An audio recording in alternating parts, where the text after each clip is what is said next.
Assalamualaikum warahmatullahi wabarakatuh. Banyak sekali pertanyaan jamaah, Ustadz kasih kami channel untuk kajian anak-anak muda. Di antara anak muda berasal dari Aceh, luar biasa. Channelnya Maulizul Akbar Nak. Tonton, subscribe, like, share, komen. Assalamualaikum warahmatullahi wabarakatuh.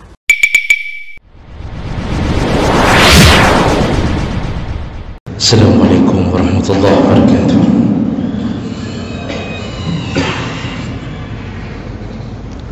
Alhamdulillah Rabbil Alamin, hamdan katsiran tayyiban mubarakan fihi. Asyhadu an la ilaha illallah wahdahu la syarika lah, wa asyhadu anna Muhammadan abduhu wa rasuluhul karim. Allahumma salli wa sallim ala nabiyyina wa sayyidina Muhammadin wa ala alihi wa ashabihi ajma'in. Amma ba'd. Rabbi shrah sadri wa yassir li amri wa hlul 'uqdatam min lisani yafqahu qawli. Segala puji bagi Allah, kemudian salawat dan salam kepada Rasulullah, pada keluarga dan seluruh sahabat-sahabatnya. Bapak Ibu jemaah salat subuh yang Allah muliakan, insyaallah kita sambung pembahasan kita tentang orang-orang yang didoakan oleh para malaikat.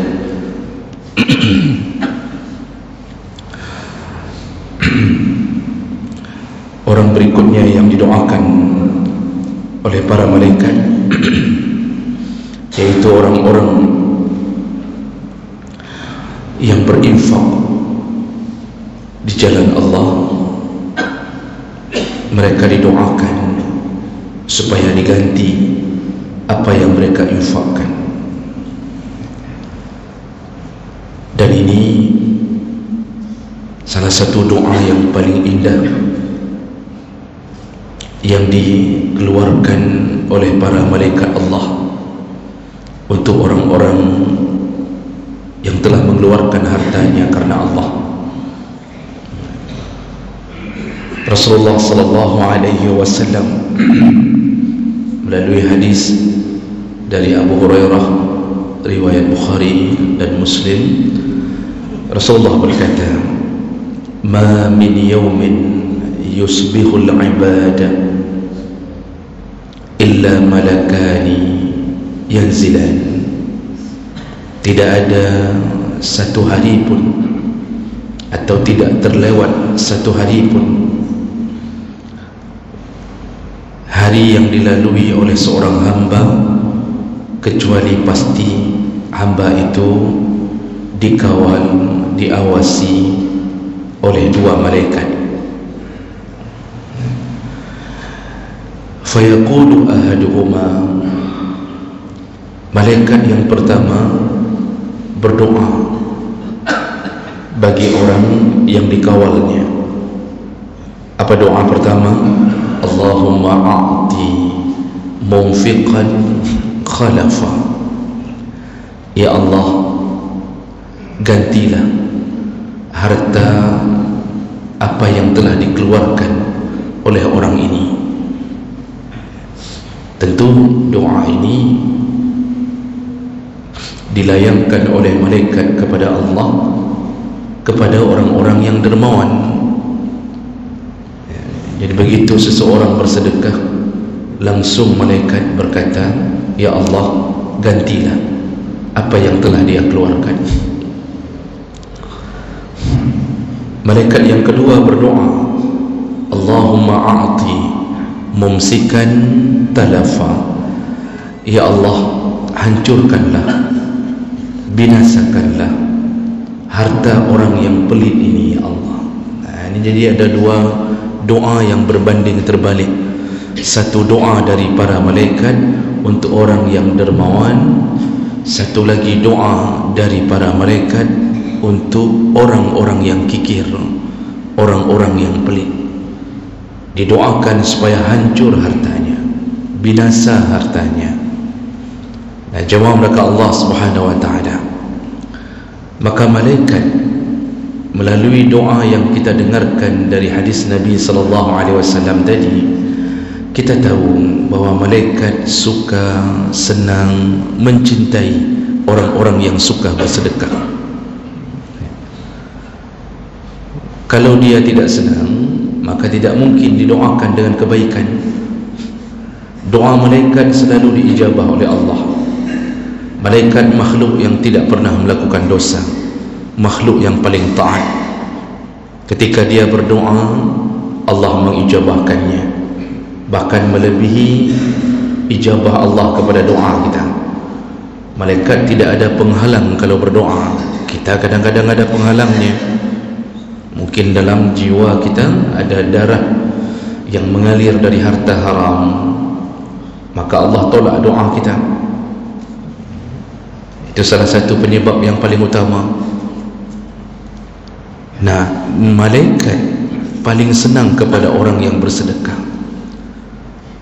Dan ini dia bukan hanya memohon kepada Allah untuk merahmati, tapi lebih daripada itu, memohon kepada Allah, ya Allah, yang sudah dikeluarkan oleh orang ini, gantilah, balaslah berkali lipat, ya Allah. Nah, bagi Allah membalas berkali lipat itu kecil.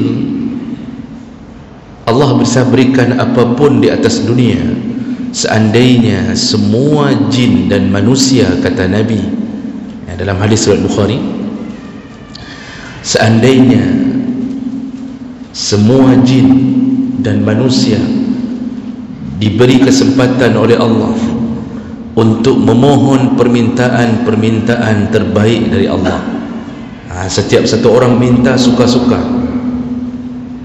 silahkan minta suka-suka. Setiap satu orang, kalau dikumpulkan jin dan manusia untuk diberi kesempatan itu oleh Allah, maka Allah bisa kabulkan semua permintaan itu. Lalu Nabi mengatakan, dan apa yang telah Allah berikan itu hanya setetes air di tengah samudera. Jadi setelah Allah kabulkan semua permintaan, yang satu minta istana, minta kebun seperti surga, minta ini, minta itu, apa kata Nabi? Setelah Allah kabulkan semuanya, itu bagaikan setetes air di tengah samudera. Mudah bagi Allah memberi. Makanya kadang-kadang ketika Allah membalas pahala, walaupun pahala itu tidak pernah kita lihat, tapi sebenarnya pahala itu tidak layak untuk kita dapatkan kalau kita mau berfikir dengan akal sehat. Satu kebaikan sedekah dibalas 10 minimal, dan bisa 700 kali lipat maksimal, namun bisa melebihi itu di saat amalan-amalan tersebut menghadapi kesusahan yang luar biasa. Kalau dalam Al-Quran, Allah membayangkan orang yang bersedekah, dia tumbuh menjadi satu batang pohon yang punya 7 cabang, di setiap cabang berbuah 100 buah. Jadi satu sedekah terus berkembang. Bayangkan, itu hebatnya orang bersedekah. Allah Subhanahu wa taala menyebutkan dalam surat As-Saba 39, wa ma anfaqtum min syai'in fahuwa yukhlifuh. Kata Allah, apapun yang engkau infakkan, apapun, syai' itu sekecil-kecilnya, sebutir kurma pun, kata Allah, fahuwa yukhlifuh, pasti dibalas oleh Allah. Namun ada satu syarat yang paling umum. Kalau mau dibalas oleh Allah, maka infakkanlah dengan keikhlasan. Jadi benar-benar lakukan hanya mengharap ridha Allah, jangan mengharap ridha manusia, jangan mengharap puji manusia. Kadang-kadang kita kalau berharap dari manusia, yang kita dapatkan hanya kekecewaan. Kita dipuji sebentar tapi dijatuhkan ratusan kali. Kadang-kadang kalau kita berharap dari puji manusia agar kita dipilih kembali di tahun 2024, ternyata setelah kita beri tidak dipilih juga. Kan makanya banyak caleg yang menarik kembali pemberiannya. Kenapa? Kecewa berhadapan dengan manusia. Walaupun caleg ini diandaikan oleh Rasulullah bagaikan anjing yang telah mengeluarkan air liur lalu menjilatnya kembali. Jadi orang-orang yang bersedekah, orang-orang yang berwakaf, menghibah setelah memberikan sesuatu lalu ditarik kembali bagaikan anjing, kata Rasulullah. Makanya wajar menyodakkan kurang-kurang model lagi nyawa asih, itu kan wajar. Sedekah lagi asihkah masa waktu ditarik semua permadani kembali dari masjid. Jadi datang ke masjid promosi untuk 2024 tidak menang, ditariknya kembali. Lalu ada orang yang mengatakan lagi asih. Wajar, Nabi saja mengatakan dalam hadis bagaikan anjing. Buruk sekali perbuatan itu. Makanya kalau mau sedekah kita berbuah di akhirat, satu syarat umum yang harus dipenuhi yaitu ikhlas. Ikhlas itu baru mencapai puncak ikhlas ketika seseorang melupakan sedekahnya. Di situ puncaknya ikhlas. Jadi setelah memberi, lupakan. Memberi, lupakan. Ketika kita melupakan, Allah senantiasa mengingatnya. Ketika kita mencoba terus mengingat-ingat sedekah kita, maka Allah melupakannya. Maka belum sampai pada tingkat ikhlas kalau orang masih mengatakan dirinya ikhlas. Jadi ada orang yang mengira begini, ikhlas itu sebenarnya ada pada diam. Ikhlas itu ada pada diamnya seseorang setelah memberi. Dia mencoba menyembunyikan apa yang dia beri seperti dia menyembunyikan aibnya. Kita hari ini tidak mau diketahui aib kita. Begitulah seseorang sudah sampai pada titik ikhlas ketika dia mencoba menyembunyikan sedekahnya seperti menyembunyikan aibnya. Tapi kalau ada seseorang yang mengatakan begini, ilung ikhlas tak ilung, ikhlas, saya ikhlas. Jadi waktu dia sebut-sebut terus sama orang, itu apa yang saya kasih di masjid itu, saya ikhlas, sangat ikhlas. Begitu terus mulutnya mengatakan tentang dirinya ikhlas, disitulah duduknya tidak ikhlas. Kita terus ingin mengatakan bahawa diri kita adalah ikhlas, diri kita telah melakukan keikhlasan, kita sebut-sebut itu, padahal sebenarnya dengan kalimah itu kita terjebak dengan syaitan. Kita ingin mengatakan bahawa kita ikhlas dengan harapan orang akan memuji kita di belakang, bapaknya ikhlas dan bapaknya.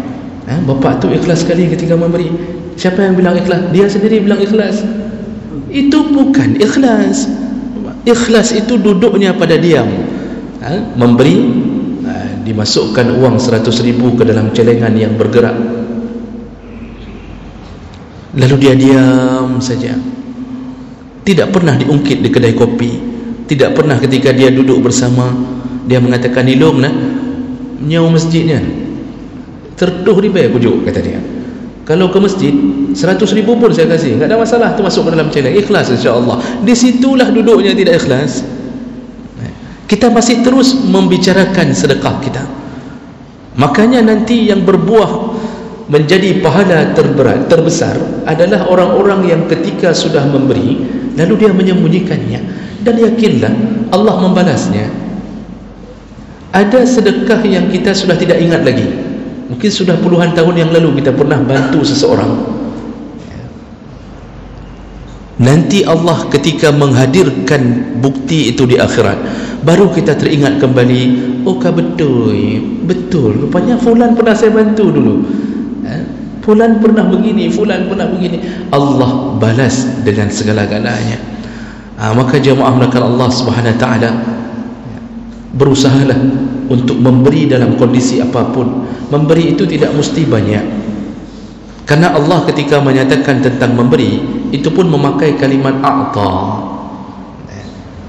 Jadi ketika Allah memberi sesuatu kepada Muhammad sallallahu alaihi wasallam, inna a'tainaka, sesungguhnya kami memberikan kamu wahai Muhammad.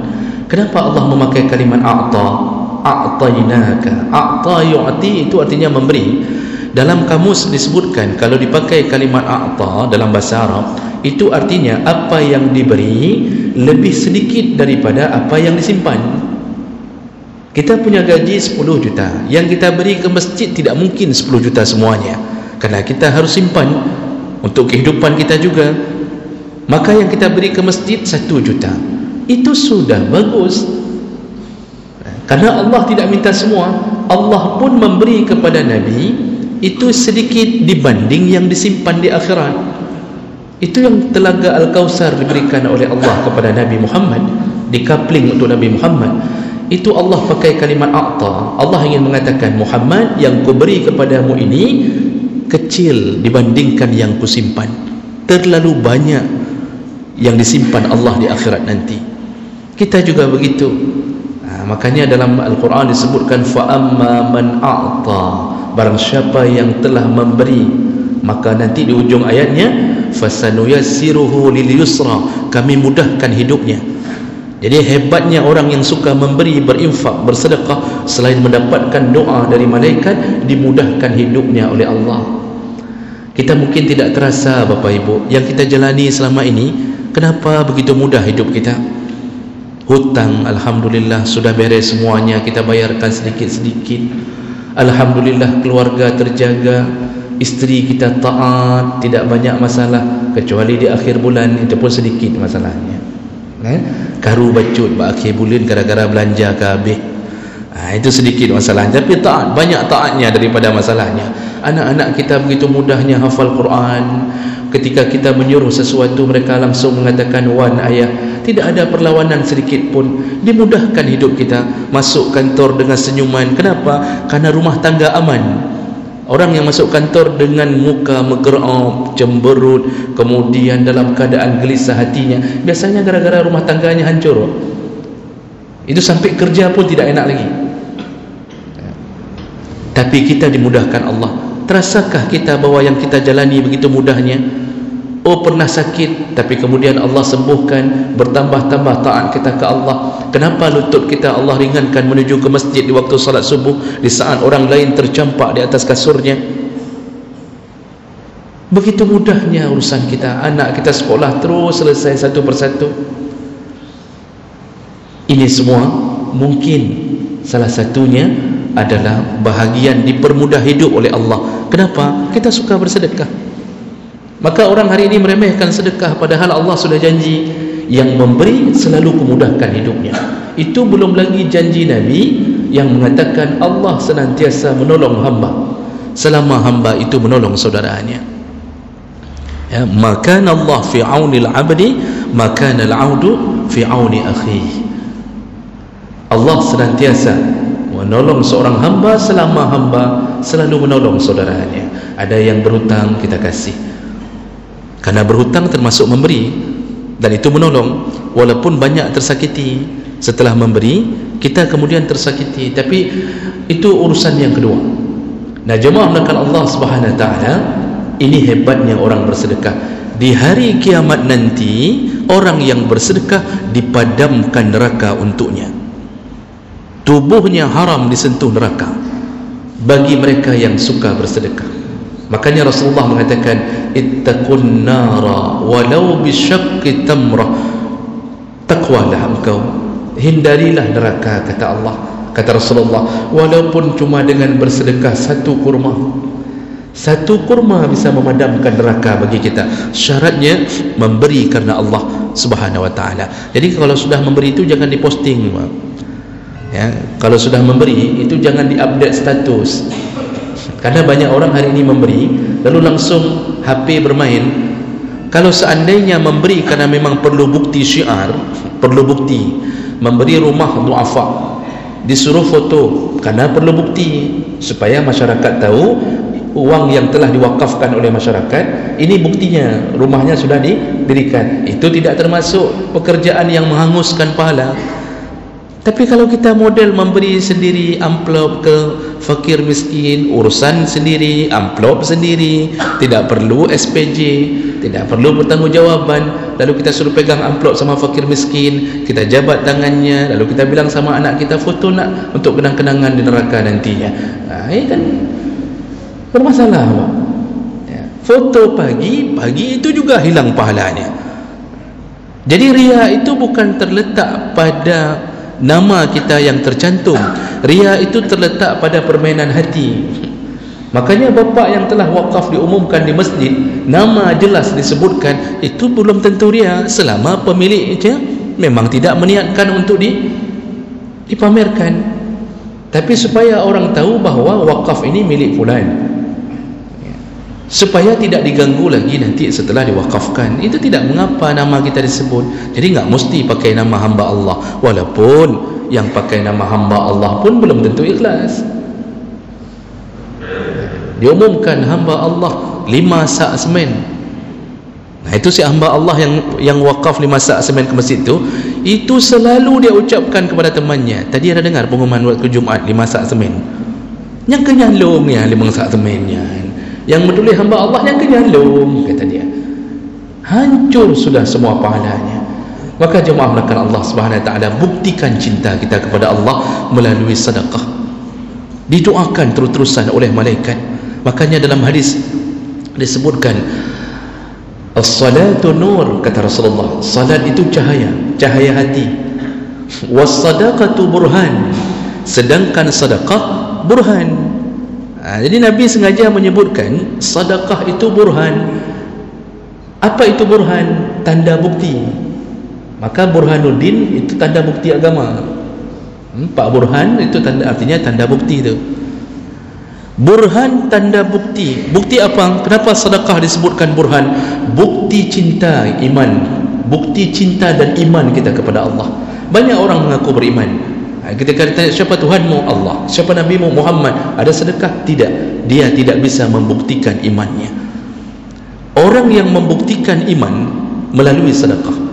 Kenapa melalui sedekah? Karena iman ini paling teruji ketika sudah memberi. Uang masuk itu nafsu, Pak. Uang keluar baru iman. Uang masuk itu nafsu. Karena kerja kita memang perlunya uang masuk. Tapi begitu uang keluar itu iman.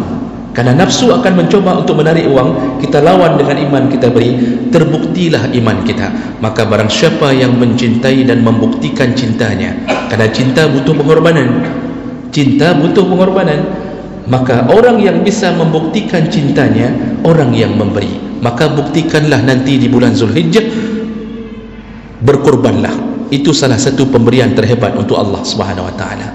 Berkorbanlah, karena itu bukti cinta. Nabi Ibrahim diuji dengan cinta. Ketika hatinya sudah mulai sedikit berpaling kepada Ismail, Allah menarik kembali Ibrahim dengan menantangnya dengan mengatakan, engkau mencintaiku atau mencintai Ismail? Kalau engkau mencintaiku, sembelihlah Ismail. Diuji oleh Allah cinta Ibrahim, dibuktikan oleh Ibrahim, hanya untukmu ya Allah, hanya untukmu cintaku ya Allah. Disembelih anaknya, diberikan untuk Allah. Inilah bukti cinta kita. Ketika memberi, semakin banyak yang kita beri, semakin teruji cinta kita kepada Allah. Nah, jemaah melakukan Allah, sebagai penutup, jangan sampai terlambat bersedekah, karena Allah telah memperingatkan dalam surat Al-Munafiqun ayat 10, ketika sakaratul maut, perbincangan dengan para malaikat. Karena waktu sakaratul maut itu, kita di mulut kita itu alat-alat infus, selang berbagai macam dipasang. Mata kita tertutup, nafas kita terengah-engah, semakin lemah. Tapi ketahuilah, dalam banyak dalil disebutkan di saat itu kita sedang berkomunikasi dengan malaikat maut. Jadi hadis Nabi dalam hadis yang sahih menyebutkan, kalau kita orang yang baik, dinampakkan surga sehingga kita bergembira. Orang lain melihat kita koma, tapi dalam koma itu seakan-akan kita bermimpi. Kalau sekarang kita melihat dengan nyata, surga dinampakkan oleh malaikat, inilah tempatmu nanti. Maka bergembiralah kita. Begitu siapnya kita untuk masuk surga, maka kita menghadapi sakaratul maut, kita bersyukur. kita sudah waktunya istirahat. Begitu juga kebalikannya, orang-orang yang mati dalam keadaan maksiat, penuh dengan kekikiran, dinampakkan neraka oleh malaikat Allah. Lalu dia berubah hatinya, rasa takut menghampirinya. Begitu keadaannya. Dan salah satu percakapan yang terjadi, kata Allah, disebutkan langsung oleh Allah, semua orang yang sakaratul maut, yang kurang sedekahnya, dia akan berkata kepada Allah, ya Allah, tundalah sebentar, mohon ya Allah, tundalah sebentar, 5 menit mentang ya Allah, hidupkan aku kembali, biarkan aku bicara sebentar ke istriku, ke anakku. Untuk apa? Dia akan mengatakan, nak, itu uang ayah dalam ATM, kasih ke masjid. Uang ayah kasih ke anak yatim. Uang ayah tolong sedekah ke sini, tolong. Itu yang mau dikatakan dalam 5 menit itu. Tapi Allah tidak beri kesempatan itu. Kita terus koma sampai akhirnya suara mesin berjalan lurus, matilah kita tanpa sempat mengucapkan wasiat sedekah. Maka sebelum itu terjadi, sekarang juga wasiatkan sekarang, sedekahkan sekarang, perbanyaklah membantu orang-orang yang disuruh oleh Allah untuk bantu. Allah akan bantu kita di akhirat, dan yakinlah kita semua akan berhadapan dengan Allah Subhanahu wa taala. Mudah-mudahan ini bermanfaat. Subhanakallahumma bihamdik, asyhadu an la ilaha illa anta, astaghfiruka wa atubu ilaik. Wassalamualaikum warahmatullahi wabarakatuh.